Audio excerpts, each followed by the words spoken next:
All right, so I have no idea why I haven't taught this to Reggie before on a verbal cue. I tried capturing it the other day, which is what how I would normally teach a stand on a verbal, which just means that I wait for the behavior to happen and then I mark and reward it, and any rewarded behavior will happen over and over again. So then you can just add the verbal cue. But what was happening is I found I was getting a lot of foot movement. He was kind of shifting left and right and backing up a little bit, and he was combining a lot of things with his stand. So I thought, I'm going to teach this a different way to him, and I'm just going to try to do things a little bit more through muscle memory and just repetition, so that, and prevent a lot of that extra foot movement. So I'm going to get right to it, and you guys will watch how I go about it. All right, so I think the trickiest part of this is going to be the coordination of getting your treats and hands going.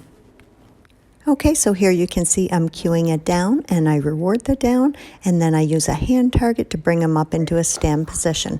I don't want to actually cue the verbal stand because he has no idea what I want yet, so I wait till he reliably knows the behavior before we add the verbal cue.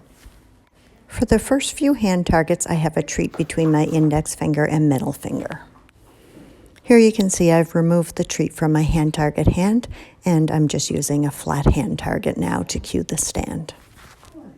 A few times here I forgot to reward the down. You do want to continue to reward the down, or your dog will just start downing and then popping right back up.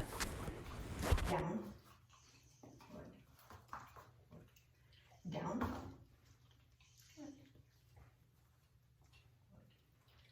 down.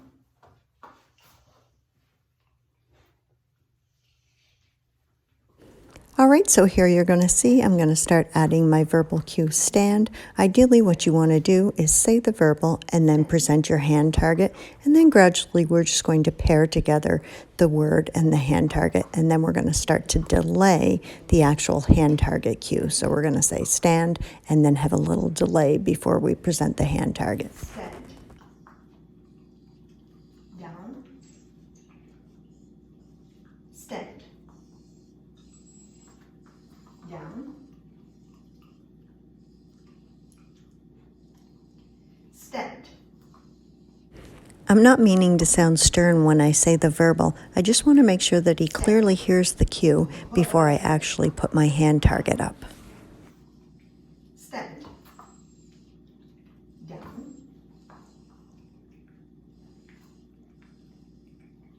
Stand. You're not imagining things. That's Jib whining in the background, insisting that he would be better to do this demo than Reggie is. All right, so this next one, I delay my hand target, and he responds with just the verbal. Good boy. All right, so what you should do at this stage is cue your verbal stand. If your dog responds, great, reward it. If they don't, pause a second, then show them your hand target. And then continue with that sequence until at one point, when you cue your verbal stand, they respond without waiting for you to actually indicate with your hand target. Stand. Good. Very nice. Down. Stand. Good. Excellent. Okay, all done. Stand. Good. Yes, very nice. Down. Good. Stand. Good. All right, so now I've got Reggie to the point where he's responding to the verbal cue. So I would have to do things gradually, like move to a standing position and possibly move to when he's in heel position. But once you guys progress at least to this stage, I can post some continuation videos for us to progress on so that we have a verbal stand in all situations.